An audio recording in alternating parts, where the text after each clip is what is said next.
నమస్తే, welcome to our channel. నేను సిరి. దేశంలోనే మొట్టమొదటిసారిగా ఏఐ ఆర్టిఫిషియల్ ఇంటెలిజెన్స్ యూనివర్సిటీ రాబోతుంది ఏపీలో.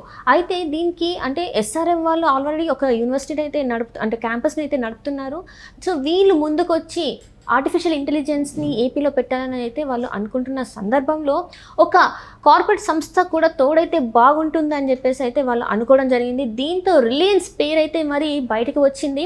సో తెర మీదకి రిలయన్స్ పేరు రావడంతో మరి రిలయన్స్ వారు దీనికి సుముఖత వ్యక్తం చేస్తారా లేదా, అసలు ఏం జరుగుతుంది, ఏం జరగబోతుంది అనేది మనకి వివరించడానికి మనతో పాటు ఉన్నారు ప్రముఖ రాజకీయ విశ్లేషకులు కేవీవి ప్రసాద్ గారు. నమస్కారం సార్. నమస్తే అమ్మా. సార్, ఇప్పుడు చూస్తుంటే ఏపీలో ఆర్టిఫిషియల్ ఇంటెలిజెన్స్ యూనివర్సిటీ రాబోతుంది. మొట్టమొదటిది దేశంలోనే మొట్టమొదటిది ఏపీలో రాబోతుంది అని చెప్పేసి మన వార్తలు వస్తున్నాయి.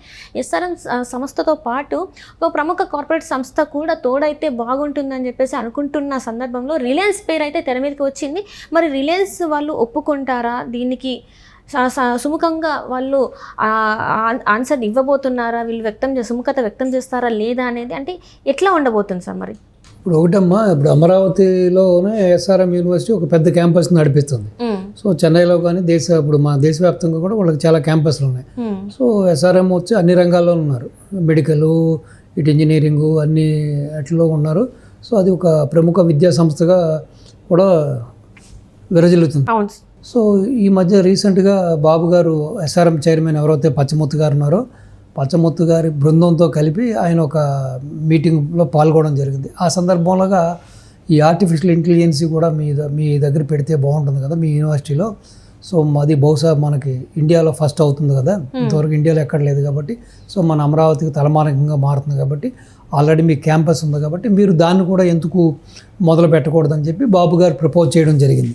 సో బాబు గారు ప్రపోజ్ చేసిన ఎమ్మటే చైర్మన్ పచ్చముత్తు గారు వాళ్ళ బృందం సో కాసేపు తర్జనలు పడినప్పుడు వాళ్ళు చెప్పింది ఏంటంటే, సో మేము రెడీగానే ఉన్నాం, ఇది కాకుండా ఇప్పుడు మన దేశంలోనే ఒక అగ్రగామి సంస్థగా ఉన్న ఒక కార్పొరేట్ సంస్థ భాగస్వామి ఉంటే ఇంకా బాగుంటుంది అని వాళ్ళు వ్యక్తం చేయడం జరిగింది. సో దానికి అనుగుణంగానే బాబు గారు రిలయన్స్ అంబానీ గారితో మాట్లాడడం జరిగింది. అంబానీ కూడా దానికి సానుకూలంగానే స్పందించడం జరిగింది. సో తొందరలోనే ఇటు అంబానీ ఎస్ఆర్ఎం యొక్క భాగస్వామ్యంలో తొలి ఆర్టిఫిషియల్ ఇంటెలిజెన్స్ విశ్వవిద్యాలయం అమరావతిలోనే రాబోతుందమ్మా. అది నిజంగానే గర్వించదగ్గ విషయం, ఆనందించదగ్గవలసిన విషయం. ఎందుకంటే ఇంక ఫ్యూచర్ అనేది ఇంకా కంప్లీట్గా ఆర్టిఫిషియల్ ఇంటెలిజెన్స్ మీద ఆధారపడి ఉంటుంది. ప్రతిదీ కూడా ఇక మీద రాబోయే ఫ్యూచర్ ప్రతిదీ కూడా కంప్లీట్గా based on artificial intelligence innovations మీద ఆధారపడి ఉంటుంది కాబట్టి, సో దీనికి వలన రాష్ట్రానికి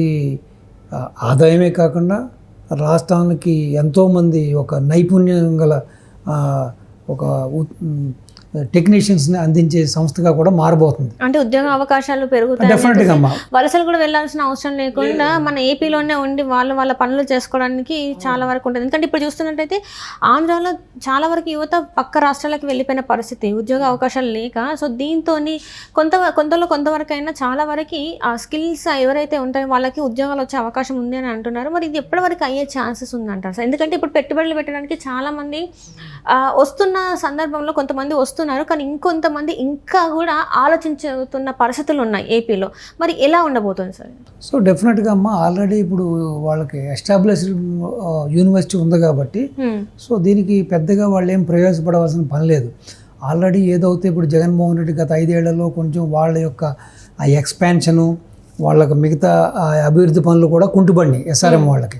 వాళ్ళు ఎప్పుడైతే గవర్నమెంట్ వచ్చిందో మళ్ళీ వాటిని కూడా వేగవంతం చేయడం జరిగింది.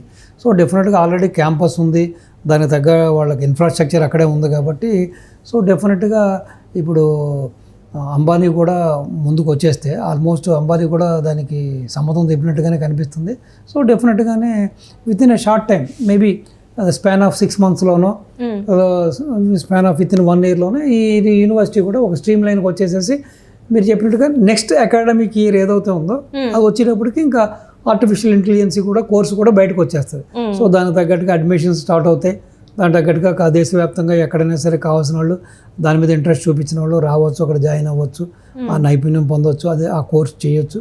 సో ఎందుకంటే ఇంకా ఫ్యూచర్ చూసుకుంటే మీరు ఆల్ వాక్స్ ఆఫ్ లైఫ్ మన జీవితంలో ఎన్ని అయితే ఇప్పుడు మనం ఆధారపడి ఉన్నామో సో ప్రతి దాంట్లో కూడా ఆర్టిఫిషియల్ ఇంటెలిజెన్సే ఒక ప్రధానమైన భూమిక, ప్రధానమైన పాత్ర పోషించబోతుంది. అది మీడియా అయినా, లేకపోతే వైద్య రంగమైనా, విద్యారంగమైనా, ఆటోమొబైల్ రంగమైనా, యూ కాల్ ఎనీథింగ్.